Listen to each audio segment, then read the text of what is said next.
അന്യം നിന്ന് പോകുന്ന പരമ്പരാഗത കൃഷി രീതികളായ എൻ്റെയൊക്കെ ചെറുപ്പകാലത്ത് പുറപ്പുഴയിലെ വീടിന് താഴെയുള്ള നെൽപ്പാടങ്ങളിൽ വർഷത്തിൽ 2 തവണ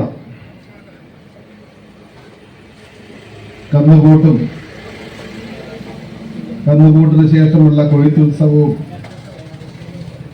നെല്ല് മെതിക്കലുമൊക്കെ ഇന്നത്തെ പുതുതലമുറയ്ക്ക് സിനിമകളിൽ പോലും കാണാൻ കഴിയാത്ത ഈ ഒരു കാലഘട്ടത്തിൽ ഈ പാറപ്പുഴയിൽ ഇന്നിവിടെ ഉദ്ഘാടനം നടത്തുന്ന Kings Parappuzha arts and sports ക്ലബിന്റെ നേതൃത്വത്തിൽ കന്നുകൂട്ടും പ്രദർശനവും അതുപോലെ തന്നെ വിവിധ ചെളിയിലോട്ട മത്സരം ഉൾപ്പെടെ നടത്തുന്നത് തീർച്ചയായിട്ടും അഭിനന്ദനാർഹമാണ്. ഇതിന്റെ സംഘാടകരെ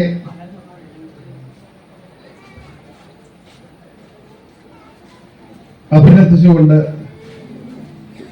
ഈ ഒരു പരിപാടിക്ക് അധ്യക്ഷത വഹിക്കുന്ന ശ്രീ ജോജി ജോർജ് പള്ളിക്കമാരൻ ക്ലബിന്റെ പ്രസിഡന്റ്, ഇവിടെ സ്വാഗതം ആശംസിച്ച ശ്രീ ജോയി ജോസഫ് മഞ്ചേരി, ഇവിടെ സന്നിഹിതരായിരിക്കുന്ന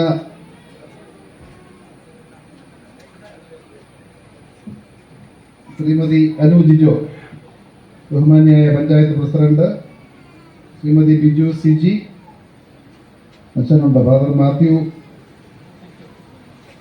കുമ്പാടം ഉടനെ എത്തിച്ചേരുമെന്ന് അറിയിച്ചിട്ടുണ്ട്. ശ്രീ ബിനിമോൻ JC,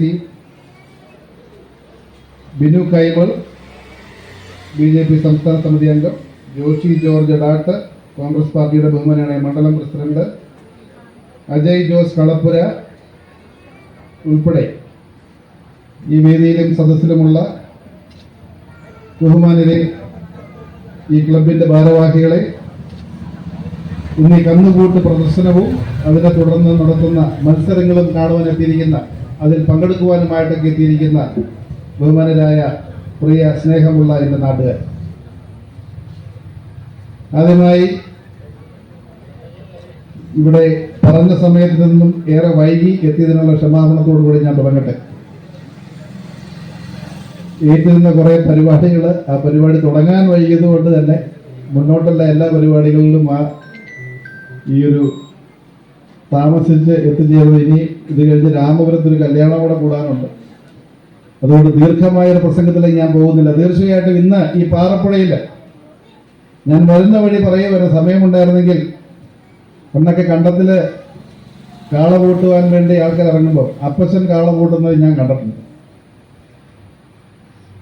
അന്ന് കാള പൂട്ടിക്കഴിഞ്ഞ് പൂട്ടി അടിക്കുവാൻ വേണ്ടി ഒക്കെ പോകുമ്പോൾ അതിൻ്റെ പുറകെ ഓടുന്നതൊക്കെ ഞാൻ ഓർക്കുകയാണ്. സമയമുണ്ടായിരുന്നെങ്കിൽ ഒരു തോർത്തുമുണ്ട് കൊടുത്ത് വീണ്ടും ആ ചെളിയിൽ കൂടെ ഒക്കെ ഓടുവാൻ വലിയ ആഗ്രഹമുണ്ട്. പക്ഷെ താമസിച്ചു പോയി. നേരത്തെ വന്നായിരുന്നെങ്കിൽ ചെയ്തത്.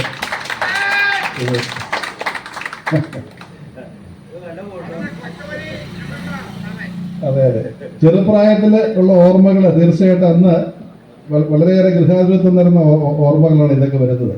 സ്കൂളിൽ പഠിച്ചു കഴിയുന്ന കാലത്ത് അന്ന് പുറപ്പുഴയിലെ കണ്ടത്തിൽ കൃഷി ഉണ്ടായിരുന്നു. ആ ചിറ കെട്ടി ആ ചിറയുടെ മുകളിലാണ് ഞാൻ ആദ്യമായിട്ട് നീന്താൻ പഠിച്ചത്. അന്ന് എനിക്ക് 4ലോ 5ലോ പഠിക്കുമ്പോൾ അപ്പച്ചൻ്റെ പെങ്ങന്മാരുടെ മക്കൾ എൻ്റെ മൂത്ത കസിൻസ് വീട്ടിൽ വരുമ്പോൾ ആ ചിറയിലേക്ക് ആദ്യമായിട്ട് നീന്തൽ അറിയാത്ത എന്നെ ഉന്തിയിട്ടാണ്, ആ വെള്ളത്തിൽ മുങ്ങി വെള്ളം കുടിച്ചിട്ടാണ്, കുറേ ചുമച്ച് വിക്കിപ്പോയി ഒക്കെയാണ് ആദ്യമായിട്ട് നീന്തൽ പഠിച്ചത്. അതിനോടൊപ്പം തന്നെ ഈ കണ്ടത്തിൽ നിന്ന് കാള കൂട്ടുമ്പോഴും അതുപോലെ തന്നെ കൊയ്ത്തിന് ശേഷം ഒരു കണ്ടത്തിൽ ചാണകം മെഴുകി ഈ നെൽ കട്ടകൾ കൊണ്ട് അടുക്കി വെച്ച് രാത്രി ലൈറ്റിട്ട് അന്നൊന്നും ഫാൻ ഇറങ്ങിയിട്ടില്ല. അന്ന് പാള കൊണ്ട് ഇവിടെ മുറം കൊണ്ട് വീശിയ അന്ന് നെല്ല് പേതിക്കൊണ്ട് പതിരും നെല്ലും തമ്മിൽ വേർതിരിച്ചുകൊണ്ടിരുന്നത്. പിന്നീടാണ് ഫാൻ വന്നു. അതൊക്കെ വലിയ ഓർമ്മയാണ്. ഇന്നും അതൊന്നും നമ്മുടെ നാട്ടിൽ കാണുവാൻ പോലുമില്ല. ചില തൊടുപുഴയുടെ ചുരുക്കം ചില മേഖലയിൽ മാത്രമേ ഇന്ന് നെൽകൃഷിയുള്ളൂ. അത് നിന്നുപോയത് കൂടെയാണ് നമ്മുടെ നാട്ടിലെ പരിസ്ഥിതിക്ക് വന്ന വലിയ ആഘാതമെന്ന് പറയുന്നത്. നമ്മുടെ പരമ്പരാഗത കൃഷികളൊക്കെ നിന്നുപോയത്. ഇത്രയേറെ മഴ പെയ്യുന്ന നമ്മുടെ നാട്ടില്, ഇത്രയേറെ വെള്ളത്തിന് ലഭ്യതയുള്ള നമ്മുടെ ദൈവത്തിന്റെ സ്വന്തം നാട്ടില് ചില മേഖലകളെങ്കിലും വേനലാകുമ്പോൾ വെള്ളം ലഭിക്കുന്നില്ല എന്ന് പറയുന്നത് നമ്മുടെ പരമ്പരാഗത സ്വാഭാവികമായ വെള്ളത്തിന്റെ സ്രോതസ്സുകളായിരുന്ന നെൽപ്പാടങ്ങളൊക്കെ ഇല്ലാണ്ട് പോയതുകൊണ്ടാണ്. ആ വെള്ളം നമ്മുടെ പാടങ്ങളിൽ കെട്ടി നിർത്തി മണ്ണിലേക്ക് ഇറങ്ങി ചുറ്റുമുള്ള കിണറുകളിലൊക്കെ ഒരു ഫീഡർ ആയിട്ട് നിന്നിരുന്ന ഒരു സംവിധാനം ഇന്ന് വീഴുന്ന മഴ മുഴുവൻ തോട്ടിൽ കൂടെയും പരളിൽ കൂടെയും ഒഴുകി പുറകളിൽ ചെന്ന് കടലിൽ പോയി പതിക്കുന്ന ഒരു രീതിയിലേക്ക് ആയിപ്പോയി. വെള്ളം മനസ്സിലാക്കേണ്ടത് PJ ജോസഫ് അപ്പച്ചൻ ഒരു 25 വർഷം മുമ്പ് പറഞ്ഞതാണ്. ഇനി ലോകത്തിന്റെ എക്കണോമി നിയന്ത്രിക്കാൻ പോകുന്നത് എണ്ണയല്ല, വെള്ളമായിരിക്കുന്നു. അതിന്ന് ഏതാണ്ട് യാഥാർത്ഥ്യമായിക്കൊണ്ടിരിക്കുകയാണ്. വെള്ളമാണ് ഇന്ന് ലോകത്ത് ഏറ്റവും ദൗർലഭ്യമില്ല. നമുക്കിവിടെ ഇഷ്ടം പോലെ മഴ പെയ്യുന്നത് കൊണ്ടും ഇവിടെയൊക്കെ എന്ന് മഴ പെയ്യും നമ്മളത് അറിയുന്നില്ല. നമ്മൾ കേരളത്തിന് വെളിയിലേക്ക് പോകുമ്പോഴാണ് ഇതിന്റെ പ്രാധാന്യം നമ്മൾ അറിയുന്നത്. അപ്പോൾ തീർച്ചയായിട്ടും തൊടുപുഴയിൽ ഈ കന്നുകൂട്ട് എന്ന് പറയുന്നത് നമുക്കറിയാം. തൊടുപുഴ 89 PJ ജോസഫ് നമ്മുടെ ഗാന്ധിജി സ്റ്റഡി സെന്ററിന്റെ നേതൃത്വത്തിൽ കോട്ടയത്ത് ഒരു കാർഷിക മേള തുടങ്ങി.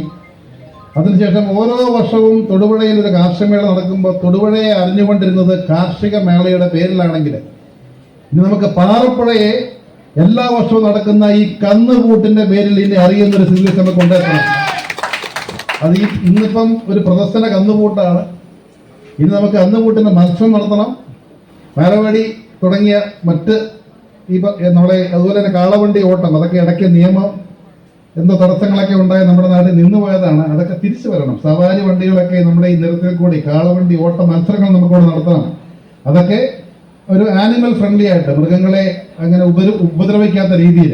ഉപദ്രവം കൂടുമ്പോഴാണ് കോടതി ഇടപെടുന്നത്. പക്ഷേ ഇന്ന് പാലക്കാട് ആലത്തൂരൊക്കെ ആ കുഴൽമന്നത്തൊക്കെ റോട്ടിൽ കൂടെ ഇപ്പോഴും അവർ നടത്താൻ ശ്രമിക്കുന്നുണ്ട്. അവിടെ മീനാക്ഷിപുരത്ത് എനിക്ക് കുറച്ച് കൃഷിയുണ്ട്, അതുകൊണ്ട് ഞാൻ ഇടയ്ക്ക് അത് കാണാൻ പോകാറുണ്ട്. അവിടെ ഇന്നും ഇങ്ങനെ സവാരി വണ്ടികൾ ചില സീസണുകളിൽ 100 കണക്കിന് 1000 കണക്കിന് വണ്ടികൾ അങ്ങോട്ടും ഇങ്ങോട്ടും പോകുന്നത് ഇപ്പോഴും ആ മേഖലയിൽ കാണാം. നമ്മുടെ നാട്ടിലൊക്കെ അതൊക്കെ അന്യം നിന്ന് പോയി.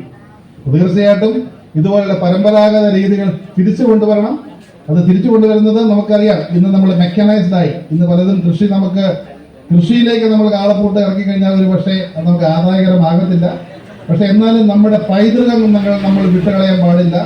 നമ്മുടെ പുതുതലമുറയ്ക്ക് ഇതൊരു ടൂറിസം സാധ്യതയായിട്ട് നമുക്ക് ഇത് വികസിപ്പിച്ചെടുത്ത് എങ്ങനെയായിരുന്നു പണ്ട് കാലത്ത് നമ്മുടെ നാട്ടിലെ കൃഷി ചെയ്തിരുന്നത് അതിൻ്റെ ഒരു ഡെമോൺസ്ട്രേഷൻ, അത് മാസത്തിലൊരിക്കലോ അല്ലെങ്കിൽ ഒരു ടൈം ഷെഡ്യൂളിൽ വെച്ചിട്ട് ഈ മേഖലയിൽ നമുക്ക് ഈ ഫാം ടൂറിസവും ഹോം ടൂറിസവും ഹോം സ്റ്റേ ഫാമിംഗ് തുടങ്ങിയ സാധ്യതകളൊക്കെ നമ്മളിങ്ങോട്ട് ആകർഷിക്കുവാൻ, അല്ലെങ്കിൽ നമ്മുടെ യുവജനങ്ങളെ ആ മേഖലയിലേക്ക് നമുക്ക് കൈപിടിച്ച് ഉയർത്തുവാൻ കഴിഞ്ഞാൽ നമ്മുടെ നാട്ടിലെ തൊഴിലില്ലായ്മയ്ക്ക് ഒരു പരിധി വരെ പരിഹാരം കാണുവാൻ സാധിക്കും.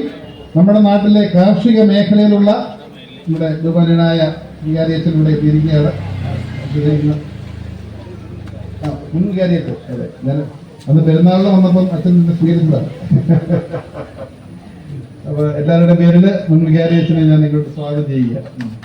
അപ്പൊ തീർച്ചയായിട്ടും നമ്മുടെ നാട്ടിൽ നിന്ന് പലായനം ചെയ്തു പോയിക്കൊണ്ടിരിക്കുന്ന ചെറുപ്പക്കാരെ നമ്മുടെ നാട്ടിൽ തന്നെ പിടിച്ചു നിർത്തുവാൻ വേണ്ടി നമ്മുടെ കാർഷിക മേഖലയും അതിനോടൊപ്പമുള്ള കാർഷിക മേഖലയുമായി അനുബന്ധിച്ച് കിടക്കുന്ന ടൂറിസം മേഖലയും ഒക്കെ സമന്വയിപ്പിച്ചുകൊണ്ട് ഒരു പുതിയ കാർഷിക ടൂറിസം സംസ്കാരം നമ്മുടെ നാട്ടിൽ വളർത്തിക്കൊണ്ട് വരേണ്ടിയിരിക്കുന്നു. ഈ മേഖലയുടെ മുന്നോട്ടുള്ള ഒരു പുരോഗതിയിലേക്ക് Kings Parappuzha arts and sports club തുടങ്ങി വെച്ചിരിക്കുന്ന ഈ കന്നുകൂട്ട് പ്രദർശനവും ഈ മത്സരങ്ങളുമൊക്കെ വരും വർഷങ്ങളിൽ ഇതിലും വിപുലമായ രീതിയിൽ നിങ്ങൾക്ക് നടത്തുവാൻ സാധിക്കട്ടെ എന്ന് മാത്രം ആഹ്വാനം ചെയ്തുകൊണ്ട് ഇന്നിവിടെ എത്തിയിരിക്കുന്ന എല്ലാ ഈ നാട്ടുകാരായിട്ടുള്ള എല്ലാ സുഹൃത്തുക്കൾക്കും കൃഷിക്കാർക്കും ഈ മത്സരങ്ങളിൽ പങ്കെടുക്കുവാൻ എത്തിയിരിക്കുന്ന നിങ്ങൾക്ക് ഏവർക്കും ഒരിക്കൽ കൂടി അഭിവാദ്യങ്ങളും വിജയാശംസകളും നേർന്നുകൊണ്ട് നിങ്ങളുടെ ഏവരുടെയും അനുമതിയോടുകൂടി ഈ ക്ലബിന്റെ ഉദ്ഘാടനവും കന്നുകൂട്ട് പ്രദർശനവും ചെളിയിലോട്ട മത്സരവും ഉദ്ഘാടനം ചെയ്തുകൊണ്ട് പ്രഖ്യാപിക്കുന്നു. ജയ് ഹിന്ദ്.